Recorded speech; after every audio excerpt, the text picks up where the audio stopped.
game, and certainly that allowed us to get ahead. But Jim, we got to take care of the football. We got to learn how to do that.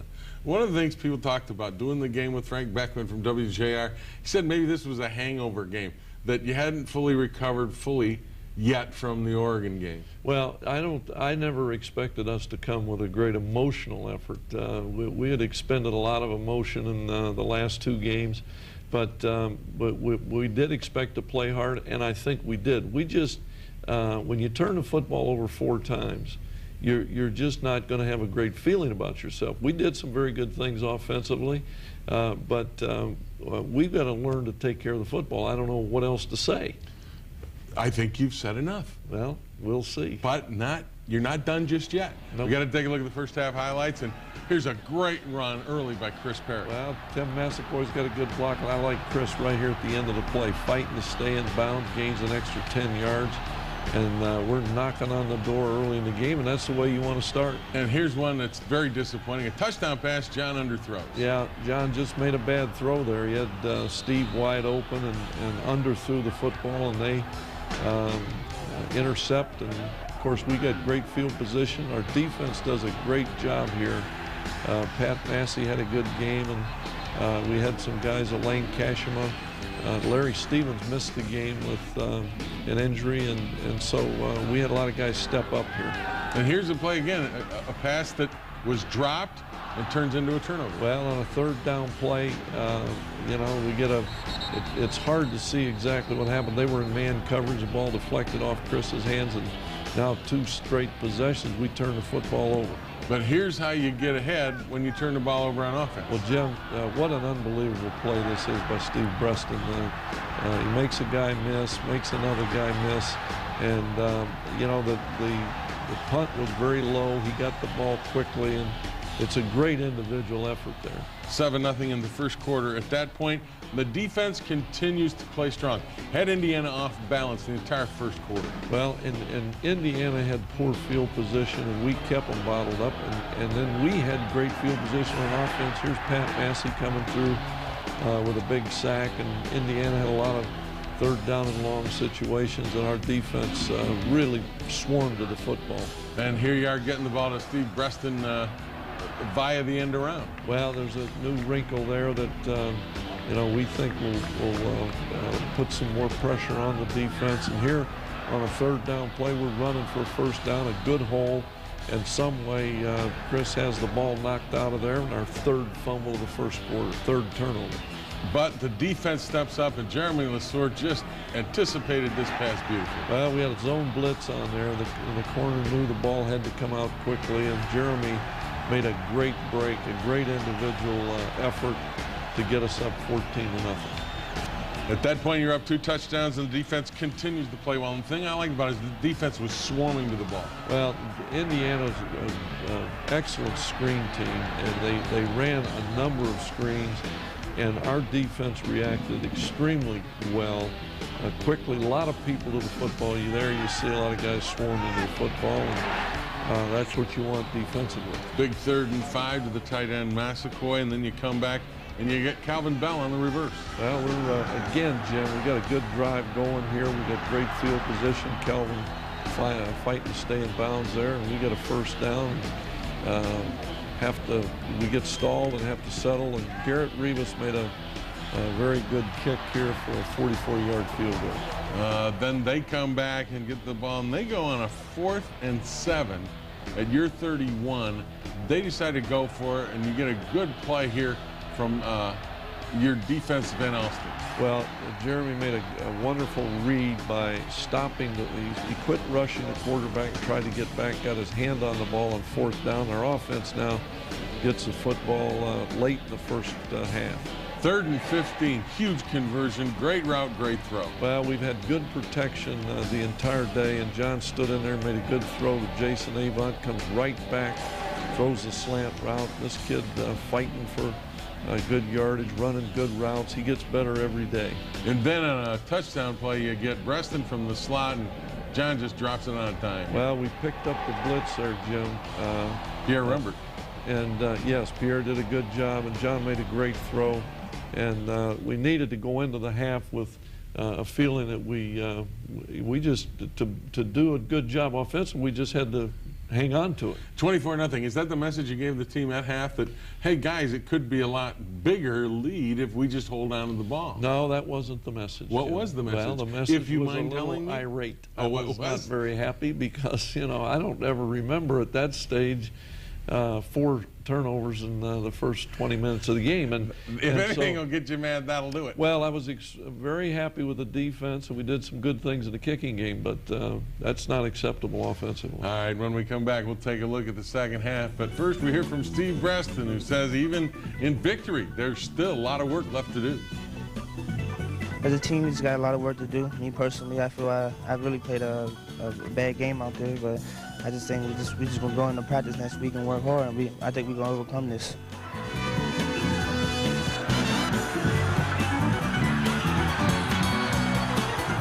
Says Michigan, you'll find it at the M-Den. Whether toddler or grandparent, the perfect Go Blue gift ideas can be found at all M-Den locations, including Briarwood Mall, Ann Arbor, Laurel Park Place, Livonia, and 12 Oaks Mall, Novi. For the free Michigan Athletic Department catalog, call us at 1-800-462-5836 or online at www.mgoblue.com. Live the tradition at the M-Den. Now, the Les Stanford Chevrolet Locker Room Report. Nah, because we didn't finish. You know, we really didn't come out and play our type of ball, you know, for 4 quarters. And that's something we're going to go into practice. We're going to go work hard. Next, we're going to try to come out and play 4 quarters of football. Wolverines had a big halftime lead, and they kicked the ball to Indiana in the second half. And this is the one that disappointed me most of the game, is another 18-play drive. It only amounted in 3 points, but Indiana, when they took the ball the second half, got a long drive on the defense. Well, they did a good job, Jim, and give them credit. They played very hard. That Indiana team, they can be proud of their effort. And we missed some tackles. Here we got him stopped up, and he bounces out of there for a first down play. And then on this next play, I thought this quarterback, Lavecchio, settled down a little bit. he did a good job, and he's just learning the offense. Here he makes a very, very nice play, scrambling, flips the ball. We miss another tackle, and now they're down in scoring position. And here's another play by the quarterback again. Should have been sacked probably, missed tackle, and he gets the ball to a player for a gain. Well, he bounces out of there. Pat Massey had him in his grasp, and he manages to get the ball into the flat. Here our defense comes up with a big play, defending the options. Got McClintock and Pat Massey are right where they're supposed to be. And this is what you like to see. When they get down by the goal line, this defense really stood up. Well, they came, now somewhere we lose contain here, but Marcus is back where he's supposed to be and gets hit just as the ball gets there, but we force Indiana to settle for a field goal. And at this point, it gets to 24-3. And that's the score at the end of 3 quarters. You move to the 4th quarter, and this is when you put together a little bit more offense than you did the beginning of the 3rd quarter. Well, here again, Jim, we got great field position, and John scrambles on a 3rd down, makes a good move, recognizes everybody's covered, gets what he can, and picks up the 1st down. And then another huge play. These 3rd and 15s are hard to convert, but John's able to get it done. Well, there's great protection, and he throws a strike to Braylon. Braylon, great concentration there, catches the ball in the seam for a big 1st down. And then you almost go back to the same route for the score. Here again, against zone coverage, and Braylon finds the open spot, and John throws a strike. And that's what we've got to do more of. 31-3 at this point, and then one of your celebrated freshmen gets his first sack as a Wolverine against Indiana. And this was good to see. Well, Lamar Woodley's playing more and more, and he's makes a good move there, and it is great to see a young guy have a big play, and that does nothing but help his confidence. And this next play is the one you're not going to want to see, but well, you know, Jim, I wanted to get Mark Spencer in the game here because he's really a promising punter. We got him in a game earlier in the season, and here he just took his eyes off the snap, I think, and they get a blocked punt for a touchdown. I made it 31-10, and Indiana scores a touchdown very late to make the final 31-17. And as we said, it's a victory, and that's what matters. But the lesson from the victory is you can't go on the road, or you can't win consistently turning the ball over. Well, I think our team knows that, but I think you know what we have to do we have to put it into effect. Well, Jim, we've got to secure the football. We've got to protect the football. And if we do that, I think we can be a very, very good football team. But until we do, we're going to struggle. From a coaching standpoint, what do you do when you've got this little turnover problem happening in just the last couple of games? Is it a point of emphasis every time you do drills, you do anything, you get everybody a little bit more focused on it during practice? Well, you know, John has made 2 throws that, you know, he would like back. He's got to make better decisions, throw the football away. Chris, you know, so you're talking about 2 veteran guys there, and you know they've been through this. They just have to do a better job of taking care of the football, and I think they will. And on the defensive side of the ball, the long drives, the getting off the field on 3rd downs, a few missed tackles in the second half. The first half I thought they were great, but you got to do 60 minutes of that. Well, Jim, I think the biggest thing in the first half, and you know this, when you offensively keep turning the football over, the number of plays that our defense was on the field the first half was almost the same as our offense had. And that's how your defense, you know, we didn't protect our defense. The way to protect your defense is keep the football. We didn't do that. All right, we'll see if the Wolverines can work on that as we move forward. Don't go away. When we come back, we'll meet the native from Holly Springs, Mississippi, who's playing for the Wolverines. But first, we hear from Chris Perry. Says it's all in the details. I think it was just a mental thing, man. We just need to focus more on tucking the ball away, keeping it tight to the body, making good crisp passes, doing everything right so we can take care of the ball and come out with a victory.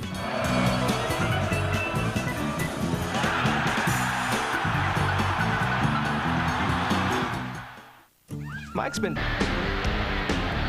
Jeremy LeSueur is from Holly Springs, Mississippi. He's in his 5th and last year at Michigan, and he's starting at cornerback. That's quite a journey from Holly Springs to Ann Arbor. But LeSueur knew at a very young age that Michigan was where he wanted to be.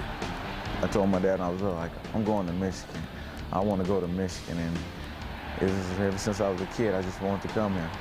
It might even started with basketball. I don't even know. It was a combination of both. When Tyrone Wheatley and them was here and the Fab Five and just everything, the environment. I was like, I want to go to Michigan. The basketball program was good, the football program. I was like, I'm going to Michigan, the helmets, everything. It certainly has worked for both Jeremy and Michigan. He has been a solid contributor for the last 3 years on the field. And as the first player from Mississippi to ever play for the Wolverines, he's been solid off the field as well. You see, he'll graduate in December, something his parents in Mississippi are very proud of. My mom, she's an English major, so you know she wants me to get my paper and my degree, and that's something I want to do, especially for her and myself. You know, I come here and get that piece of paper. It's something that you always have, especially from the University of Michigan. It hasn't all been easy. Jeremy's had his ups and downs. He learned from his mistakes. He got stronger as a person. It's one of those life lessons football teaches, and Jeremy LeSueur will leave Michigan a better man than when he arrived. I'll mature and learn how to be a man and learn how to go through ups and downs when things are bad, how to keep going, keep pushing, never lose confidence in yourself, and just stay focused on your goal and know there's going to be bad times, with the bad come with the good, and you just have to stay focused and move on. Don't never let it get you down, because it's going to always be times when you're down. Coach Carr always says the measure of a man is when he's down. And, you know, it's when you're down, that's when you just really have to pick it up and keep going. Anybody can look good or be good when everything's going good for them, but when stuff isn't going good, how does he perform? How does he react to it? Jeremy LeSueur from Holly Springs, and there's a kid that, again, has seen the ups and downs and has had criticism and yet stayed with it and become a better guy, better young man for it. Well, Jim, he's going to get his degree. He's proven that he can handle tremendous adversity and criticism and hang in there. And that's for a 19-year-old kid that's something. And good enough so that you could take him and say, you're going to play corner and I'll move my All-American to safety. That's saying something. Well, Jeremy Lesur is one of the fine cornerbacks in the country, and he's having a great year. He's really starting to play on a consistent basis like he's capable. Last 2 weeks, 2 touchdowns for a defensive player. Not bad. That's pretty unusual. You bet it is. When we come back, we'll look ahead to the Iowa Hawkeyes. And first, we hear from Pierre Woods, who says that big test is still ahead. Oh yeah, next week is huge. We on the road at Iowa, physical, strong guys, cornfield, Husker dudes. I mean, Iowa, you know what they did to us last year, and I mean, we want to go back in there. We want to show everybody in the nation that we can play with a team that got some good offense and defense.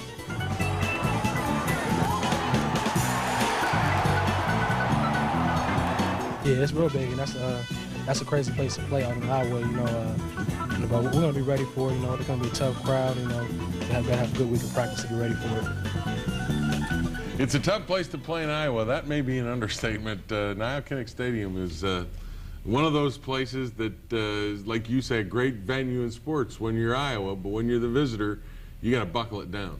Well, Jim, it's another test on the road for us, and hopefully we've learned some lessons, but certainly this is an outstanding Iowa team. They're a veteran group, great defensive football team. Kirk Ferentz has done just a great job with Iowa. They lost a lot of guys last year, and yet he's still got them playing outstanding this year. And they've got the nucleus of their great players back.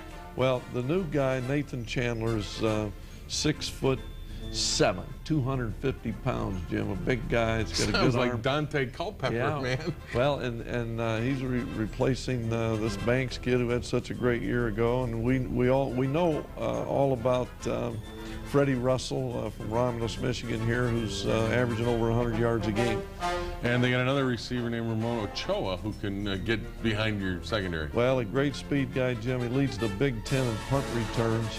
And their special teams are the best special teams in the Big Ten Conference. And they're led by Nate Kading, who, of course, is a Lou Groza Award winner. Yeah, was an unbelievable kicker a year ago. He's picked up right where he left off. But what you like about Iowa, you say their defense is the real deal. Well, Matt Roth, and they've got a whole group. Their defensive line is big, strong, powerful guys.